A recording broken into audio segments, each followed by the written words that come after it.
성령 안에서 하나 된 교회라는 제목으로 말씀을 나눕니다. 지난 시간에도 말씀 나눴는데요. 우리들은 성령 안에서 한 몸이 된 하나님의 교회다 그랬습니다. 두 번째로 우리들은 주님 안에서 한 몸이 된 교회인데 그 한 몸이 된 교회는 기억하시죠? 우리 몸의 지체는 각자가 자기를 위해서 존재하는 지체가 아니다 그랬습니다. 손이 있는 이유, 눈이 있는 이유, 발이 있는 이유는 저마다 스스로 존재하기 위해서 있는 게 아니고 다른 지체를 섬기기 위해서. 그죠? 예. 등이 가려워요. 그러면 손이 일을 해요. 그죠? 예. 눈이 간지러워요. 그러면 손이 눈을 긁어줘요. 이게 교회입니다. 그래서 우리들은 하나님의 몸된 교회로서 저마다 서로가 서로에게 존재의 목적이 있는 교회예요. 그래서 나 홀로 교회에 있는 성도는 그분은 교회를 모르시는 분이라고 그랬습니다. 그래서 오늘은 두 번째 시간인데요. 4절에 보니까 몸이 하나요 성령도 한 분이시니 그랬습니다. 우리들은 예수님을 모두가 나의 구주로 믿고 영접하고 살아가죠. 그래서 내가 예수님을 영접하고 믿고 살아가는 것은 나의 입장에서 볼 때는 내가 결심한 거예요. 그죠? 내가 이제 미수제일교회 다녀야지 내가 결정한 거예요. 나의 결심으로 우리는 생각할 수가 있는데 이 부분에 대해서는 성경이 우리에게 어떻게 말씀하냐면 그 모든 생각과 의지와 선택의 결정을 성령 하나님이 우리 안에서 역사하시는 결과라고 성경은 우리에게 말씀을 합니다. 그래서 우리들은 교회 안에서 한 성령 안에서 하나님의 자녀로 거듭났습니다. 변함없이 우리는 지금도 성령 하나님 우리 안에 내주하셔서 우리를 하나님의 교회에 하나님의 성전의 한 일원으로 주님이 우리를 엮어가시고 하나님이 거룩한 성전으로 세워져 가고 있다라고 우리는 이전에 앞서 보았습니다. 그래서 우리들은 성령 안에서 거듭난 하나님의 새로운 피조물들이기 때문에 어쩔 수 없는 것이 뭐냐면 단 하나의 목적을 향해 나아갑니다. 그게 뭐냐면 성령의 열매라는 거예요. 다시 얘기합니다. 우리가 성령 하나님의 부르심과 유효한 부르심 앞에 그리스도를 주라 고백하고 믿고 교회 안에 저는 목사로 있고 여러분들은 교회 성도로 지금 교회 안에 하나님의 성전으로 함께 지어져 가고 있는 거예요. 어떤 분은 손톱이 되고 어떤 분은 발이 되고 어떤 분은 코가 되고 하나님의 몸으로서 성전으로 지어져 가고 있다 그랬습니다. 그런데 그 종국이 마지막 통과하는 지점이 어디에 있느냐면 성령의 열매를 맺게 하는 목적을 향해서 하나님의 교회는 내달리고 있다는 거예요. 사도 바울은 고린도전서 12장 13절 PPT가 있을 텐데요.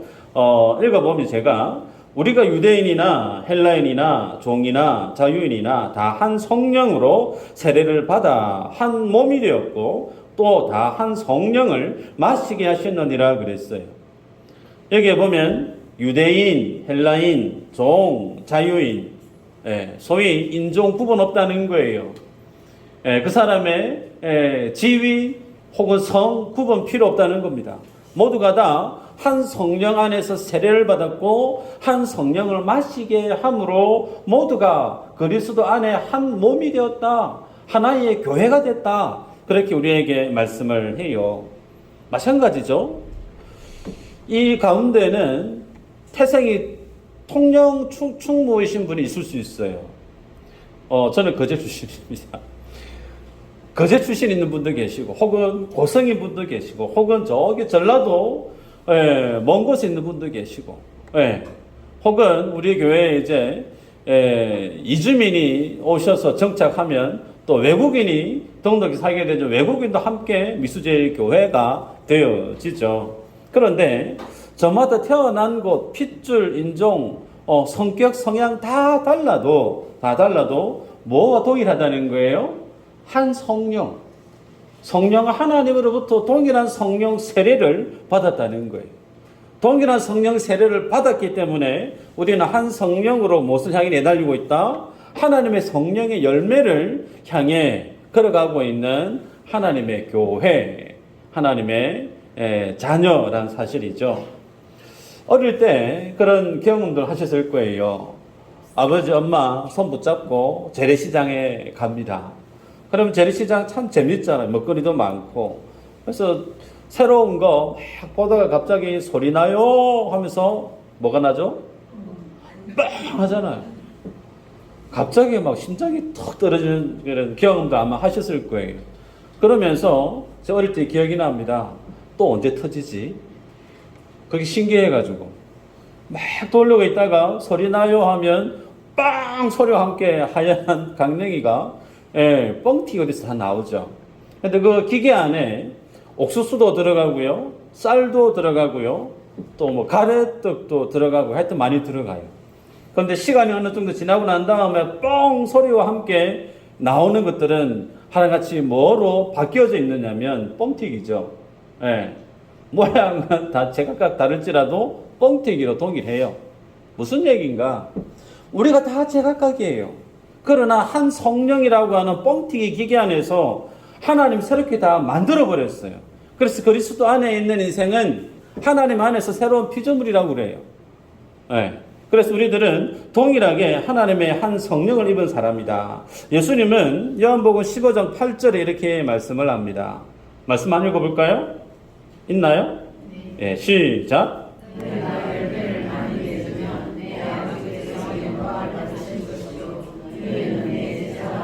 아멘. 상당히 중요한 메시지입니다. 아무나 예수 그리스도의 제자가 되는 거 아니에요. 저는 총신을 졸업한 목사입니다. 총신을 졸업한 목사가 되려고 하면 반드시 총신이라고 하는 학교문을 졸업을 해야 되죠. 마찬가지입니다. 우리가 예수 그리스도의 제자가 되기를 원한다라고 하면 주님이 하신 말씀이 뭐죠? 열매 많이 맺으면, 반대 해석하면 열매 없는 사람 예수님의 제자가 아닙니다. 그건 뭐 제가 아무리 맞습니다라고 얘기해 드리고 싶어도 창조주 되신 주님이 아니래요. 그러면 우리에게는 무엇이 가장 중요한 인생의 주제가 톡 드리워지냐면 열매라는 겁니다. 열매. 이것은 내가 맺어도 되고 안 맺어도 되고의 선택사항이 아니에요. 이거는 반드시 맺으셔야 돼요. 여러분이 주님 앞에서는 그날까지 절대로 포기해서도 안 되고 포기할 수 없는 삶의 목적 중에 한 가지가 내가 예수 그리스도의 제자된 열매 맺는 삶을 살아야 된다는 거예요. 그 문제는 도대체 어떻게 해서 그런 열매를 맺을 수가 있는가라는 겁니다. 내가 열심히 노력하면 되는가? 내가 애쓰고 노력하고 부단히 용을 쓰면 내가 열매를 많이 맺을 수 있는가? 결론적으로 얘기하면 아니에요. 열매는 누가 맺죠? 성령님이 맺게 하십니다. 그 전에 15장 좀 전에 8절을 읽었지만 6절 7절에 주님이 얘기합니다. 열매 맺는 노하우. 너희가 내 안에 거하고 그랬어요. 너희가 내 안에 거하고, 소위 내가 예수 그리스도 안에 거하는 거. 도대체 그럼 나는 어떻게 예수님 안에 거할 수 있지? 예수님이 지금 주님 나라 올라가 계세요. 안 보여요. 그럼 내가 어떻게 주님 안에 갈 수 있죠? 죽어야 됩니까? 그거 아니잖아요. 그 다음 주님 하실 말씀이요. 내 말이 너희 안에 거하면 그랬어요. 정리하면 성도가 그리스도 안에 거한다라고 하는 말의 의미는 하나님의 말씀이 내 안에 거하는 거예요. 하나님의 말씀이 내 안에 거하는 거. 그래서 하나님의 말씀이 내 안에 거하는 것, 그것이 곧 뭐라는 거죠? 성령 충만이라는 거예요. 고로 열매를 맺는 주체는 내가 아닙니다. 열매를 맺게 하는 원리는 내가 하나님 안에 거하는 거예요. 하나님 안에 거한다는 말의 의미는 내가 말씀의 통치, 말씀의 다스리심을 받는 거예요. 그 말이 또 다른 표현은, 같은 의미는 내가 하나님의 성령의 충만함을 덧입음으로 성령의 통치를 받는 거예요. 그리 되어지면 자연스레 뭐가 이루어지냐면 열매가 맺혀진다는 겁니다. 그러기에 우리들은 이전까지 혹 모르겠습니다. 내가 정말 예수님의 제자가 되기 위해서 자기 십자가를 지고 나를 부인하며 삶을 살아야지. 그 마음은 참 귀해요. 내 자신의 삶을 부인하고 정말 주님의 기뻐하신 열매를 맺기 위해서 부단히 애쓰고 노력하고 그러면서 내 의지를 총동원해서 주님 앞에 열심을 내는 믿음의 열심, 귀하죠. 그거 폄하할 이유가 없습니다. 그런데 그렇게 해서 열매가 맺어질 수 있느냐? 그럴 수 없어요. 여러분, 우리는 주님이 우리에게 명하십니다. 자기 십자가를 지고 나를 쫓는 자가 내게 합당하다. 자기를 부인하면서 물어봅니다. 스스로 답해 보시길 바라요. 여러분은 여러분 스스로 부인할 수 있으세요? 쉽지 않습니다. 저한테 100만 원 좀 주세요. 필요합니다. 지금. 주실 분. 아무도 손 안 드시네. 상처네. 우리들은 그래요. 내가 손해보는 거 하고 싶지 않아요. 내가 내 스스로를 부인하며 살아가면서 내가 주님을 쫓는다? 불가능합니다. 그 말씀에 의미는 내가 내 자신을 부인하게 되는 거예요. 내가 예수님을 믿음으로 인해서 내가 내 삶을 주도해 가는 것이 아니고 하나님이 내가 기분이 좋을 때나 기분이 좋지 않을 때나 내가 하나님을 예배할 수 있는 상황이 형편이 좋을 때나 혹은 내 인생에 정말 괴로움이 있을 때나 그 상황에 변함없이 나를 하나님이 얽혀매고 하나님이 나를 부인하는 삶의 자리로 이끌어 가신다는 뜻입니다. 내 의지와는 상관없이. 그것이 구원받는 성도가 하나님 앞에 살아가는 인생의 모습이에요. 그래서 우리는 이전에는 억지로 예배할 수 있습니다. 가능해요. 몇 번은. 억지로 건축원금 하는데 내 월급이 예를 들어서 300만 원인데 300만 원을 다 내가 건축원금 내야지. 그 다음 한 달 동안은 손가락 빨아야지. 내가 한번 참아버리다. 할 수 있어요. 혹은 억지로 목사님이 혹은 권사님이 나 찬양하기 싫은데 찬양 좀 하소 그래가지고 푸시 당해가지고 억지로 그냥 찬양 시간 내가지고 안 나오는 힘내가면서 찬양 할 수 있어요. 네. 겉으로는 내가 정말 자원하는 마음으로 포장을 완벽하게 잘할 수 있어요. 근데 그거 오래 갈 수 있을까요? 불가능합니다. 그런데 성령이 우리 안에 나를 통치하게 되어지고 하나님의 말씀이 내 마음을 주장하게 되어지면 월급이 300만 원이면 대출해서 1000만 원 들여도 내 마음이 평안해요. 아멘일까요? 아멘. 내 몸이 너무 아프고 시간이 너무 없는데 교회에 집사님 오셔서 찬양 연습하시겠어요? 정말 몸이 아파도 교회에 와서 찬양하는 그 시간이 주님이 기뻐하시는 일에 내 마음이 아멘이 되어지면 없는 에너지가 막 일어납니다. 이게 뭘까요? 내가 나를 통치하는 것이 아니고 하나님이 나를 다스리시는 거예요. 그래서 우리들은 믿음의 모습들이 이전에는 내 열심으로 내 노력으로 하나님을 예배할 수 있었던 삶의 모습이 없지 않아 있을 수 있지만 그러나 하나님의 진리가 하나님의 성령이 내 안에서 살아서 역사하기 시작하면 그제부터 나는 사라집니다. 내 고집, 내 감정, 내 생각 조금씩 그 물이 빠져요. 그리고 내 안에 성령의 열매들이 하나씩 짙어지고 열매를 맺혀지게 된다는 겁니다. 여러분, 이렇게 말씀을 드릴 때 우리 안에 기억해야 될 사실 한 가지가 있어요. 그러면 열심을 내면 안 되는 건가? 내 의지를 열심히 동원해서 교회를 섬기고 봉사하고 그건 이제 필요 없는 건가? 필요 없을까요? 말씀을 해주세요. 필요 없을까요? 필요 없습니다. 양 목사 웃잘라고 저러노. 수요일 날 말씀을 드렸습니다. 홍해 앞에 섰을 때 그 홍해 앞에 선 이스라엘 백성들을 향한 하나님의 메시지가 뭐였죠? 너희는 가만히 서서 그랬죠. 가만히 서 있으래요. 여러분, 내 생명이 지금 어떻게 될지는 모르는데 눈썹 휘날리게 도망가든지 살 궁리를 해도 부족할 그 상황 속에 하나님은 우리에게 네가 구원받기 위해서 할 수 있는 일 아무것도 없다. 가만히 있으래 라고 지금 우리에게 말씀을 주시죠. 그때 가만히 있으라고 하는 그 메시지는 절대적인 하나님을 신뢰하는 믿음에 대한 강력한 믿음의 초청이에요. 그 어떤 때보다도 우리가 하나님을 주목하고 바라봐야 되고, 내 있는 모든 에너지를 초집중해서 내 눈앞에서 역사하시는 하나님이 어떤 분인가에 대해서 똑똑히 봐야 될, 절대적으로 주님 우리에게 요청하시는 강한 믿음의 콜링이란 말이에요. 동일한 뜻입니다.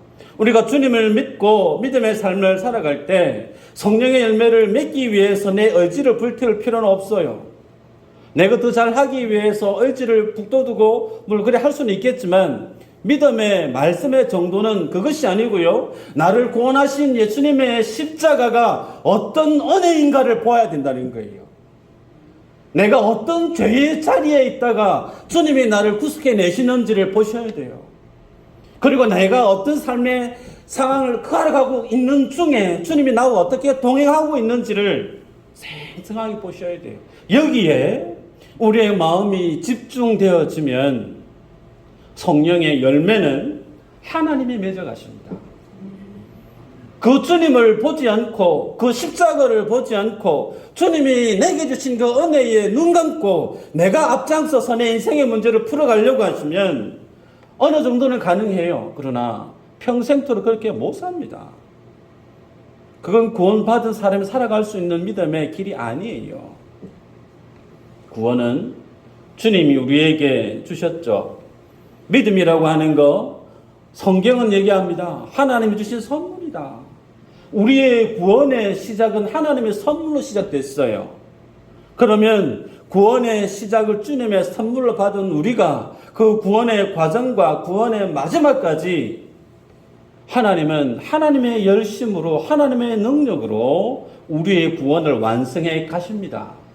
그래서 우리는 자기 십자가를 지고 자기를 부인하며 살아야 되는데, 내가 나를 부인을 못한다는 거예요. 부인되어지는 삶을 산다는 겁니다. 예수님에 의해서. 여러분, 갈라디아서 5장 17절 21절까지 내용인데요. 한번 읽어볼게요. 좀 길지만 한번 읽어보십시다. 시작.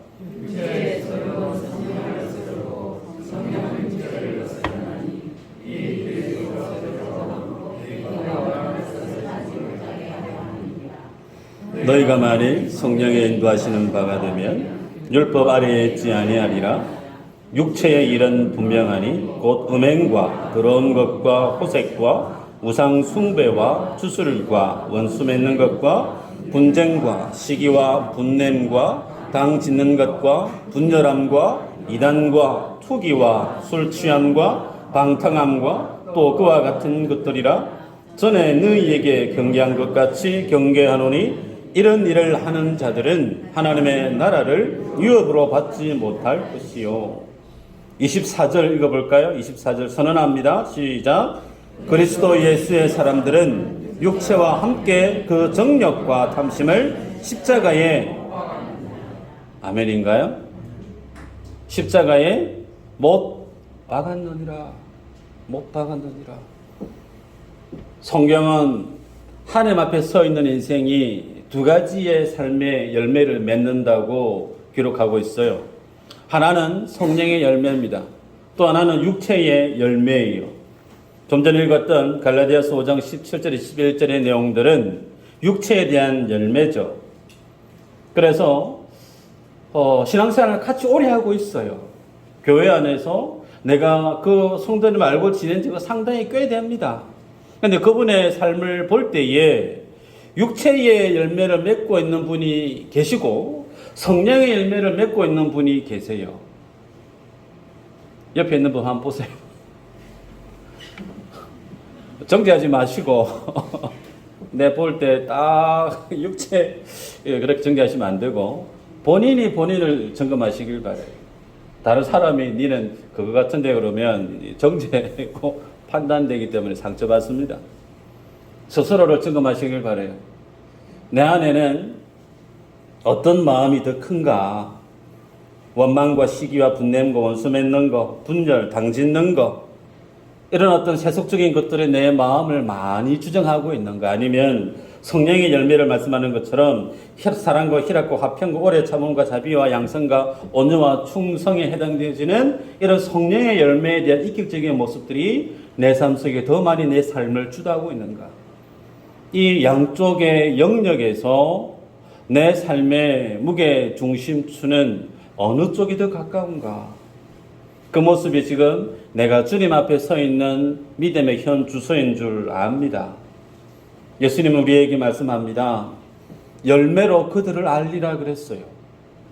열매 맺는 그들이 내 제자라고 주님이 말씀하시고, 열매 없는 인생들은 하나님 나라 못 간다 얘기합니다.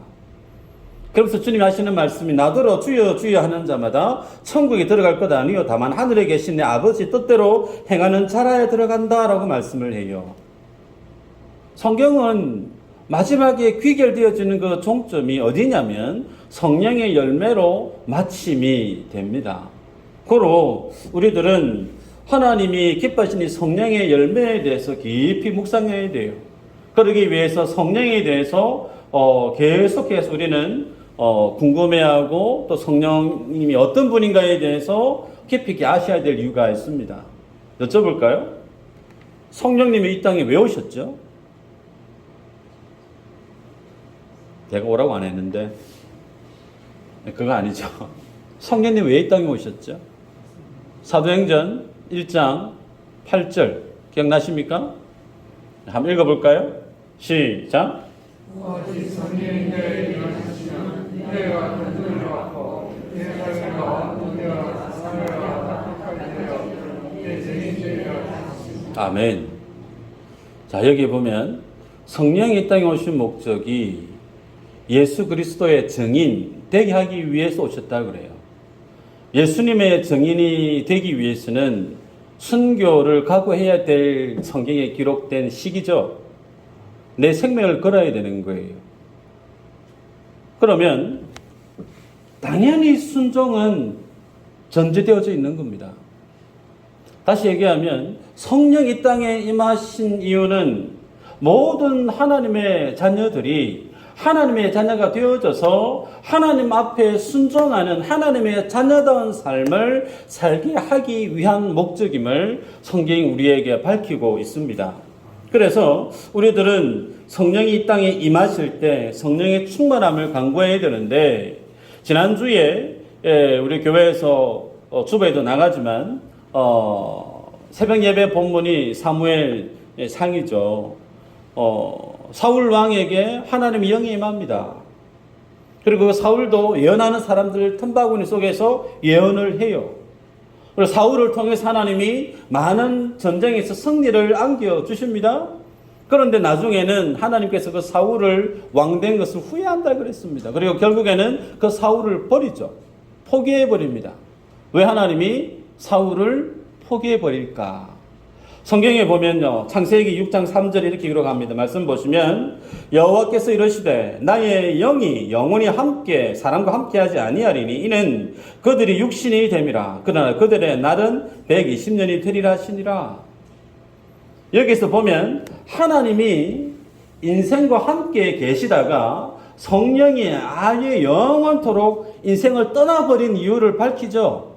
사람이 육신이 됨이라. 그들이 육신이 되어졌기 때문에 성령이 떠났다라고 창세기 6장에 기록하고 있어요. 그럼 여기에서 육신이 뭘 뜻하느냐면 쉽게 얘기하면 영혼이 없는 고기 덩어리입니다. 고기 덩어리. 우리 이 말씀 6장 3절 앞전에 보면 모든 하나님의 사람들이, 남자들이 자기 눈에 보이는 모든 여자들을 자기 아내로 좋은 대로 삼았다 그랬습니다. 자기 마음에 드는 대로 족족 다 세상의 여인을 자기의 아내로 삼은 것을 두고 하나님은 성경을 기록하기를 그들이 사람이 육신이 됨이라 그랬습니다. 소위 하나님의 자녀로서 의의 종으로서의 삶이 아니고 자기 자신의 욕심이 자기의 삶을 주도하는 죄의 종으로, 육신의 욕심의 종으로 전락해 버린 인생을 성경은 육신이 됨이라 그렇게 기록해요. 다시 얘기하면 하나님이 사울을 선택했다가 그를 버렸던 것은 실제로 하나님이 사울을 버린 게 아니고 사울이 하나님을 버린 거예요. 하나님이 거룩함이 그 안에 있었는데 그가 하나님을 위해서는 전혀 살기를 싫어하고 자신의 욕심을 쫓아 사는 인생으로 완전히 길을 돌아서 버렸을 때 그 죄된 육신 속에 하나님의 영이 거할 수 없었던 거예요. 그런데 그랬던 그 하나님이, 인간을 떠나버렸던 그 하나님이 다시금 이 땅에 사도행전 가운데 마가다락방에 성령이 임했던 그 이유는 다시는 하나님 떠나지 않겠다는 거예요. 인생이 비록 좀 모자라고 인생이 죄가 많고 하나님의 의의 기준을 볼 때 너무나 험없이 형편이 없어도 나 여호와 하나님의 은혜와 긍휼로 반드시 그들을 어떻게 해요? 하나님의 말씀을 순종하는 자로 만들어내겠다는 거예요.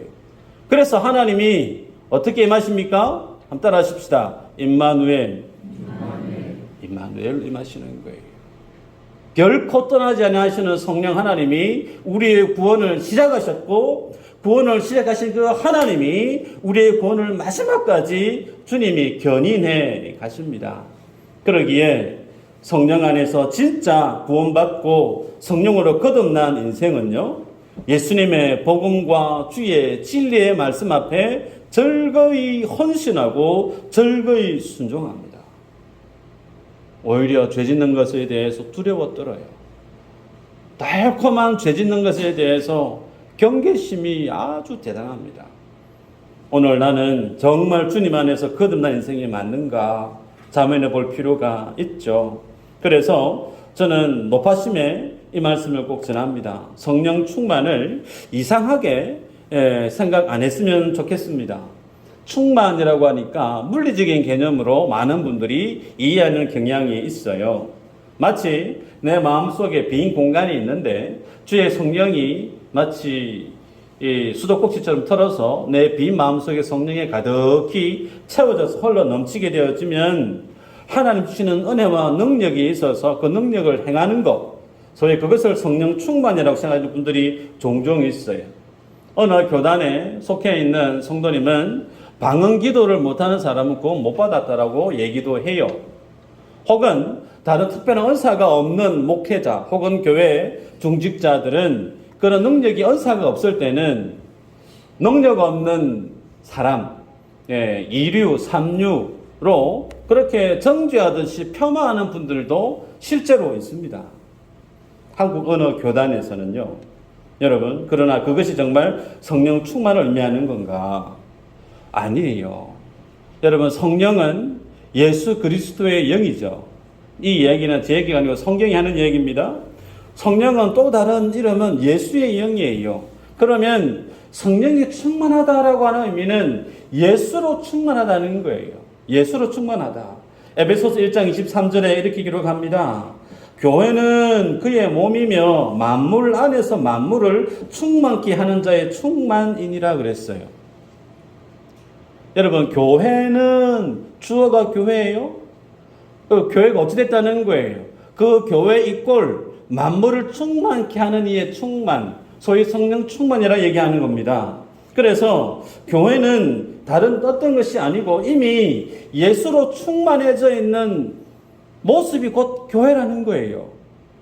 교회가 만들어져 있다. 예를 들어서 그러면 그 교회가 만들어져 있는 그 결과물은 무엇에 대한 결과인가? 성령이 충만하게 만들어지는 결과라는 거예요. 무슨 말인지 이해되십니까? 여러분이 미수제일교회의 성도로 이 가운데 함께 계신 이유는 이미 이 교회의 머리 되신 예수 그리스도께서 여러분 모두를 미수제일교회로 묶으셨기 때문에, 만드셨기 때문에 여기에는 뭐가 있다는 거예요? 성령 충만이 있다는 거예요. 제 얘기가 아니에요. 에베소서 말씀이에요.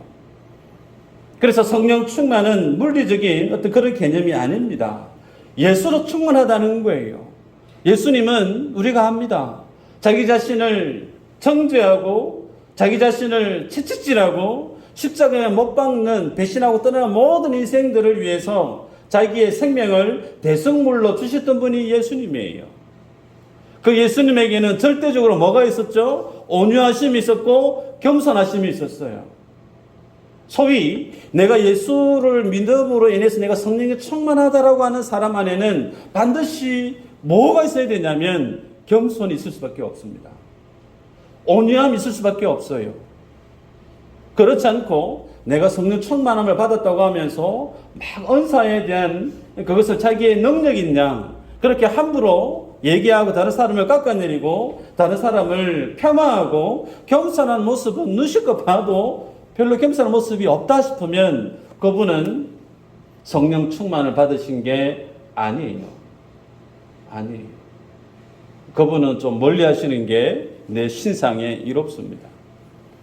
기억하십시다. 성령 충만은 절대적으로 그리스도처럼 살게 하는 데 있습니다.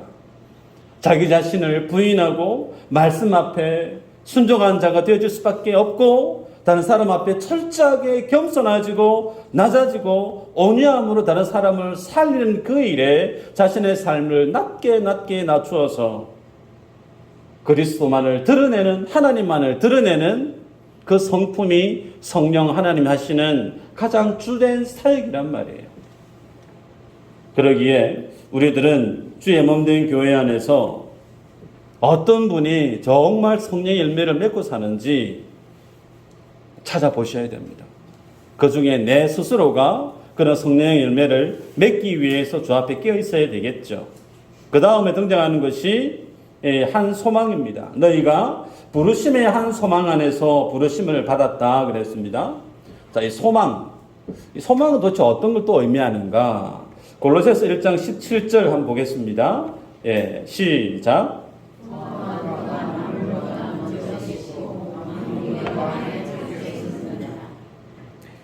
하나님이 그들로 하여금 이 비밀의 영광이 이방인 가운데 얼마나 풍성한지를 알게 하려 하심이라. 이 비밀은 너희 안에 계신 그리스도시니 곧 영광의 소망이니라. 영광의 소망이 곧 그리스도라는 거예요. 성경이 언급하고 있는 소망, 이 소망이 곧 예수 그리스도라는 겁니다. 로마서 8장 24절 25절에 보면 이렇게 기록합니다. 보이는 소망이 아니니 보는 것을 누가 바라리요? 만일 우리가 보지 못하는 것을 바라면 참음으로 기다릴지니라. 여러분, 소망이요, 성경이 얘기하는 소망이 눈에 보이지 않는 거래요. 성경이 성도들에게 주고자 하는 소망, 그 소망은 그 실체가 눈에 안 보이는 거래요. 그러면 눈에 보이는 걸 소망한다고 하면 그것은 이 땅의 가치들이겠죠. 뭐 돈일 수도 있고 집일 수도 있고 허다에 많은 눈에 보이는 육신의 안목의 이생의 자랑에 포함되어지는 것들. 근데 그거 우리가 소망한다라고 하면 성경이 하나님이 우리에게 소망에 대한 비밀을 던져주었던 것과는 사뭇 다르다는 겁니다.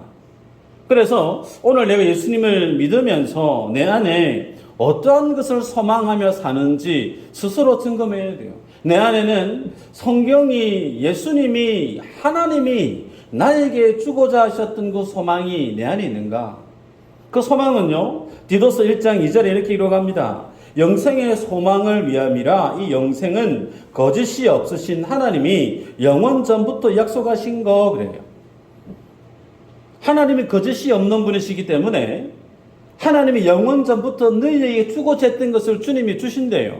그게 우리가 품어야 될, 욕심을 내야 될 소망인데 그 소망이 뭐라고 하냐면 예수 그리스도라는 겁니다.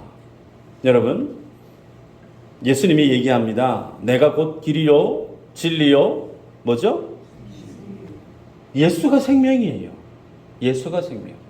예수로부터 어떻게 얻어지는 것이 생명이 아니고 예수님 자체가 생명이라는 거예요. 그래서 요한일서 5장 12절에는 그의 아들이 있는 자에게는 생명이 있대요. 그의 아들이 없는 자에게는 생명이 없대요. 고로 내 안에 예수 그리스도가 있으면 나는 생명이 있는 거예요. 아멘인가요? 없는 분이 많으신가 봐. 내 안에 예수가 있으면 내 안에 생명이 있고 그 생명 대신 예수 그리스도가 내가 소망해야 될 주인공임을 성경이 밝힙니다. 고로 우리들은 이 세상을 살면서 예수님을 소망하고 예수님을 열망하고 살아야 되는데 내가 정작 열망하고 소망하는 것은 예수님보다 돈을 더 열망하는 것 같고, 예수님보다 출세를 더 열망하는 것 같고, 그러면 문제가 심각해져요. 여러분, 우리 안에는 욕심이 있습니다. 어쩔 수 없어요. 나도 남들처럼 큰 집에 좀 살고 싶고, 나도 남들보다 좀 더 잘 살고 싶고, 부하게 살고 싶고, 그런 어떤 부에 대한 욕심, 이건 우리 인간에게 다 있습니다. 다 있어요. 그런데 그것을 부인할 수는 없어요. 부인할 수는 그러나 그것을 쫓아 살아가는 거하고는 다르다는 거예요. 내 안에 그런 욕심이 있는 거, 그거 뭐 어떻게 변명할 수가 없어요. 부인할 수가 없어요. 그런데 그렇다 하더라도 내가 거기에 내 삶을 올인해서 살아간다? 그것은 문제가 있다는 겁니다. 디모데전서 6장 17절 19절 우리 한번 읽어볼까요? 시작.